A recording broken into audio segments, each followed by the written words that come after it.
ভারত ২০২৫-২৬ অর্থবছরের বাজেটে বিদেশি সহায়তার পরিমাণ কমিয়েছে, তবে বাংলাদেশের জন্য বরাদ্দ তারা অপরিবর্তিত রেখেছে। আগামী ২০২৫-২৬ অর্থবছরে বাংলাদেশকে ১২০ কোটি রুপি সহায়তা দেওয়ার সিদ্ধান্ত নিয়েছে ভারত সরকার। চলতি বছরেও একই পরিমাণ অর্থ বাংলাদেশের জন্য বরাদ্দ করা হয়েছিল। ভারতীয় সংবাদ মাধ্যম ইন্ডিয়ান এক্সপ্রেস লিখেছে যে শেখ হাসিনা ক্ষমতাচ্যুত হওয়ার পর দ্বিপক্ষীয় সম্পর্কের অবনতি ঘটেছে, এরপরও বাংলাদেশের বরাদ্দে কোনো পরিবর্তন আনেনি ভারতের সরকার। ভারতের পররাষ্ট্র দপ্তরের মাধ্যমে বিদেশি সহায়তা খাতে মোট ৫,৪৮৩ কোটি রুপি বরাদ্দ করা হয়েছে, যা গত অর্থ বছরের ৫,৮০৬ কোটি রুপি থেকে কম।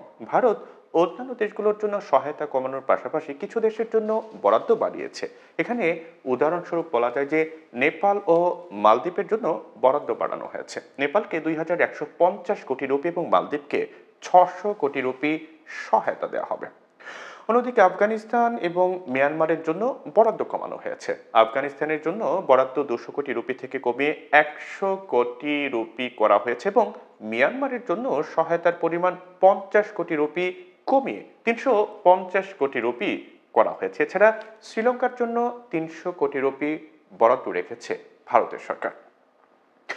ইন্ডিয়ান এক্সপ্রেসের খবরে বলা হয়েছে যে আধিপত্য বাড়ানোর চেষ্টায় আফ্রিকায় বরাদ্দ ২৫ কোটি রুপি বাড়ানো হয়েছে। ভারত যেসব দেশের জন্য বরাদ্দ বাড়িয়েছে তার পেছনে বেশ কিছু কারণ রয়েছে, যেমন নেপালের জলবিদ্যুৎ প্রকল্প, অবকাঠামো নির্মাণ ও অর্থনৈতিক সহযোগিতায় তারা আরও জোর দিয়েছে।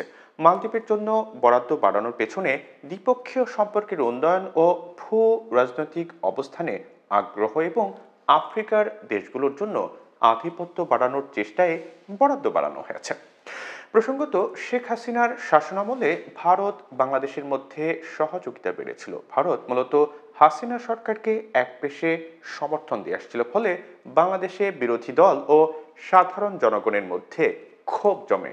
সবশেষে গণঅভ্যুত্থান ও রাজনৈতিক অস্থিরতার সৃষ্টি হয়।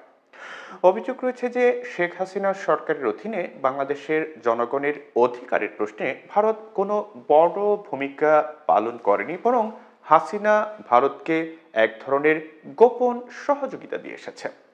শেখ হাসিনা বর্তমানে ভারতে অবস্থান করছেন। সম্প্রতি ভারত তার ভিসার মেয়াদ বাড়িয়েছে, তার বিরুদ্ধে মানবতা বিরোধী অপরাধের অভিযোগে মামলা চলছে, তবে তাকে দেশে ফেরানোর বিষয়ে এখনো কোনো মন্তব্য করেনি ভারত সরকার। ভারতের পররাষ্ট্র মন্ত্রণালয় জানিয়েছে যে বাংলাদেশ থেকে শেখ হাসিনাকে ফেরানোর জন্য একটি অনুরোধ এসেছে, কিন্তু চুক্তির কারণে এটি গ্রহণযোগ্য নয়।